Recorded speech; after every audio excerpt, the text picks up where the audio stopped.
esperábamos una conversación entre Trump y Xi Jinping. Trump dijo hoy que no estaba apurado. China dice que va a subir los aranceles de ciertos productos. Y la pregunta que se hace todo el mundo básica es, ¿nos van a subir los precios esta guerra de aranceles, sí o no?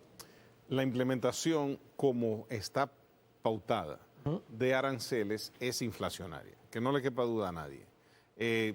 ¿Por qué? Porque arancel igual a impuestos. Hazte de cuenta que vas a un lugar de dispendio y que en vez de que te cobran el impuesto en el momento de compra, se lo cobran a quien te lo está vendiendo, que se lo va a aplicar al consumidor. Lo que pasa es que es una palabra que como que pasa por desapercibido. Si te dijeran, van a subir los impuestos de tus ingresos, eso duele, uno lo entiende perfectamente. Esto es, hay que verlo de esta manera. Esto es una negociación.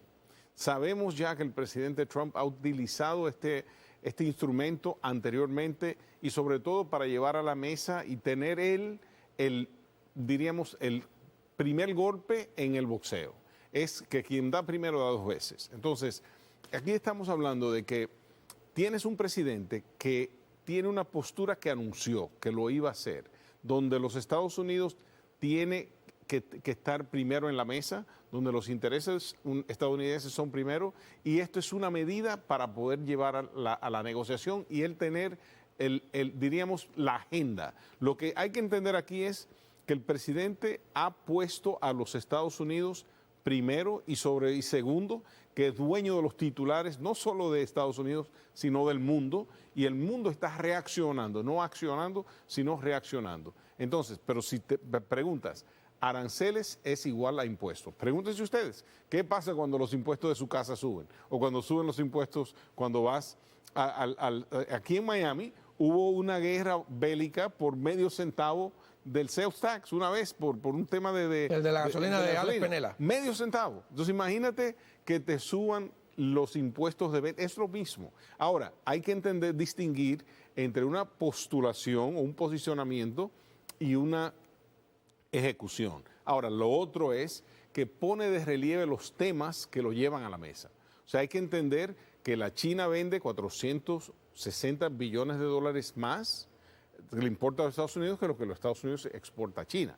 Entonces, es un tema de gran valor porque desde el 1970, desde que Nixon visitó, desde los 70, que Nixon visitó a la China, los Estados Unidos ha sido un exportador neto de empleos. Y nadie le ponía caso al tema hasta que el presidente lo planteó como de primera línea en su primer mandato. ¿Se va a poder arreglar en corto plazo lo que viene sucediendo desde Nixon y después, bueno, Carter, que restablece relaciones diplomáticas con China, cambia la embajada de Taipei a Hong Kong, después viene Clinton, le da la categoría de nación más favorecida en el comercio? O sea, ha sido un proceso largo. Correcto. Pero lo que hay que entender es que en todos esos procesos, las fábricas de Ohio, las fábricas de las Carolinas, estaban siendo sustituidas por mano de obra más barata y subsidiada.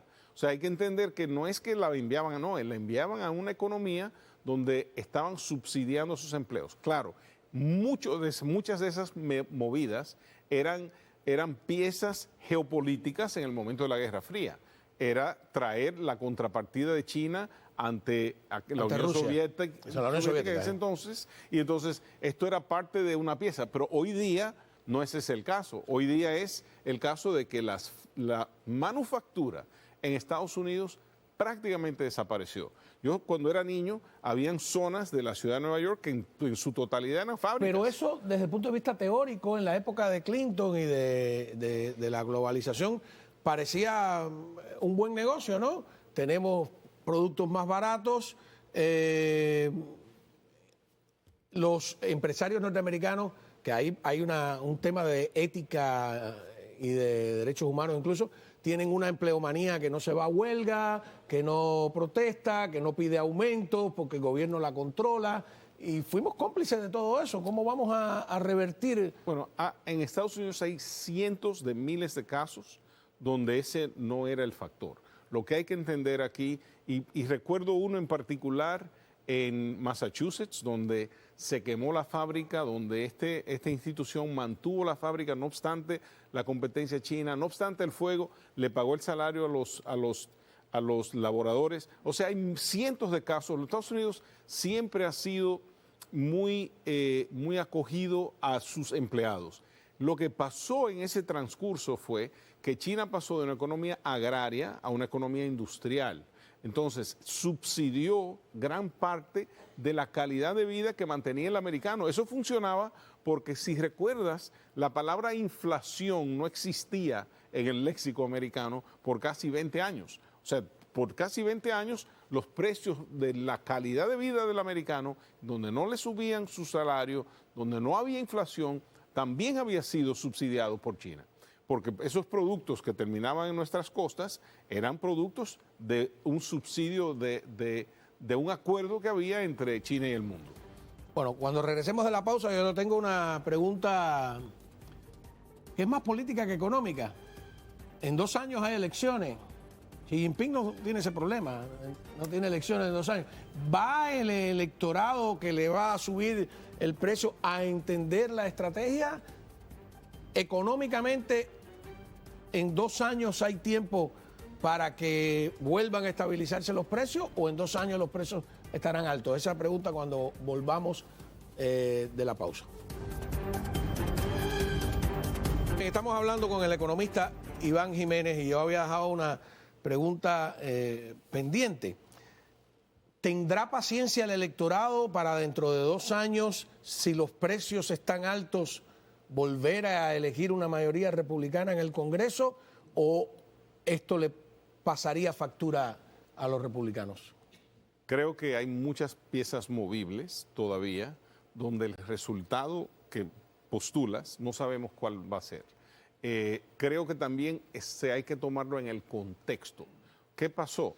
Que si contextualmente creen que los resultados fue producto de esas medidas, entonces sí le pasan cuenta, pero es muy temprano en el juego para estar, apenas estamos en la entrada del partido, no sabemos ni siquiera qué va a pasar a medio tiempo, es muy temprano y no sabemos qué condiciones estarán dadas.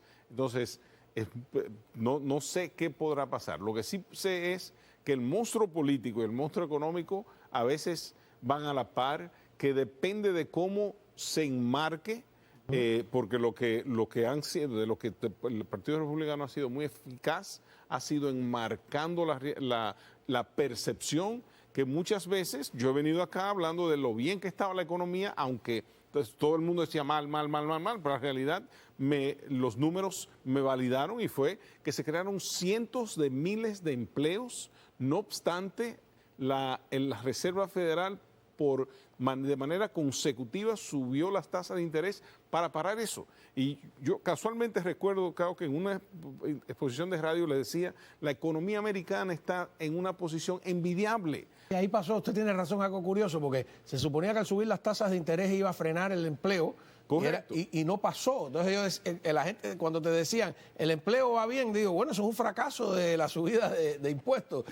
Correcto. La economía es misteriosa, pero ¿usted está optimista entonces? Exageradamente optimista. ¿De verdad? Porque yo apuesto a la economía americana y más cuando la dejan jugar, cuando la dejan ejercer a plenitud sus funciones. Está pasando algo que es contraproducente. Número 1, la vilificación de inmigraciones. ¿Qué? O sea, crear villanos de migrantes que vienen aquí a trabajar. Yo quisiera que las autoridades me digan a mí, cuando vas a Home Depot, ¿quién de esas personas que están en las afueras de Home Depot ha sido carteriado? ¿A quién lo han asaltado? ¿A quién? Nadie. Que yo sepa, nadie, porque sabes que esa gente viene a trabajar y duro. Entonces, la economía americana creció en parte, el 50% del crecimiento de la economía, de acuerdo a la Universidad de Stanford, fue producto de los latinos. 50% del crecimiento de la economía norteamericana fue producto de los latinos, las empresas latinas y la comunidad latina. Es una comunidad netamente joven, empujadora, que viene aquí a trabajar y a agradecer y a triunfar.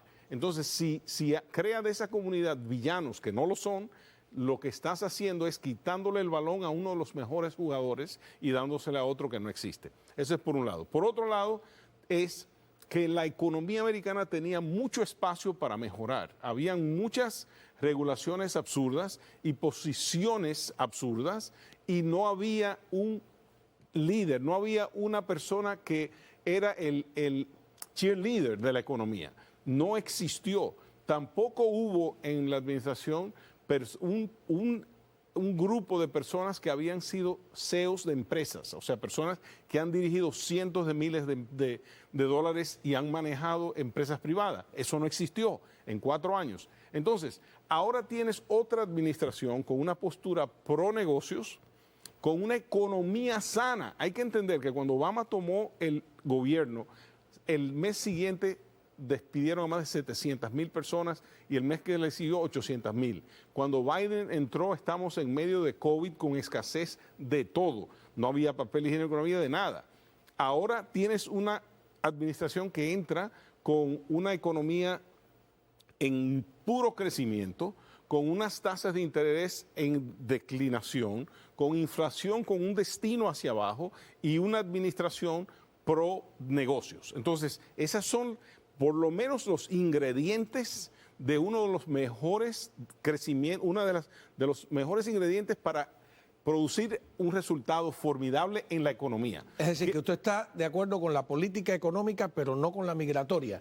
Que eso es algo que podría pasar, que vamos a encontrar incluso trompistas que están de acuerdo con un planteamiento, pero no con el otro. Lo que no estoy de acuerdo es tomar a un grupo de personas que vienen aquí a trabajar y categorizarlos como villanos a todos, porque no es así. Entonces, que se enforcen las leyes de inmigración completamente, que había distorsión completamente. Pero ¿qué pasa? Este gobierno tiene en sus manos lo que no ha tenido ningún gobierno en los últimos años, y es la posibilidad de corregir un sistema migratorio roto. Todos sabemos que está roto, no es entonces tienen la oportunidad de hacer una modificación para que se arregle. ¿Cómo lo harán? Eso yo no soy político, pero en la parte económica le puedo decir que ese componente migratorio tal vez fue el que nos previno de llegar a una recesión durante los últimos años. ¿Por qué? Porque era una comunidad netamente joven, netamente trabajadora y que viene aquí y al llegar tiene que reponer todo, tiene que comprar todo, televisor, radio, plancha, sábana, todo lo tenía que comprar. Entonces, a esa población, que muchos de ellos que tienen educación formal, si les facilitas que puedan ser altamente productivos, eso será favorable para la economía, porque hay que entender que la economía americana, el consumidor es el 3/4 parte de la economía.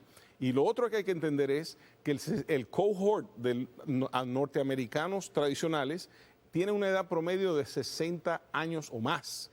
Estas personas que llegaron tienen una edad promedio de entre los 20 años, de acuerdo a la Universidad de Stanford. Entonces, tú tienes unas generaciones más productivas versus las que ya están en el ocaso de su productividad. Eso te da a ti un planteamiento de que esa población es altamente útil y lo vimos en los empleos, vimos creación de empleos netos, vimos reducción de crimen a nivel nacional y vimos una economía que sigue siendo líder en el mundo y la envidia del mundo. ¿Y cuál es la diferencia entre los Estados Unidos y el mundo entero? Justamente lo que están atacando, que los Estados Unidos tuvo una inmigración favorable y positiva y eso le dio la inyección económica de la cual hoy estamos disfrutando. Bueno, profesor, muchísimas gracias. Me quedo con su optimismo económico, ojalá. Apuesta a los Estados Unidos. Ok, vamos a vernos aquí a 2 años, bueno, antes. Espero que regresemos a discutir antes. Y cuando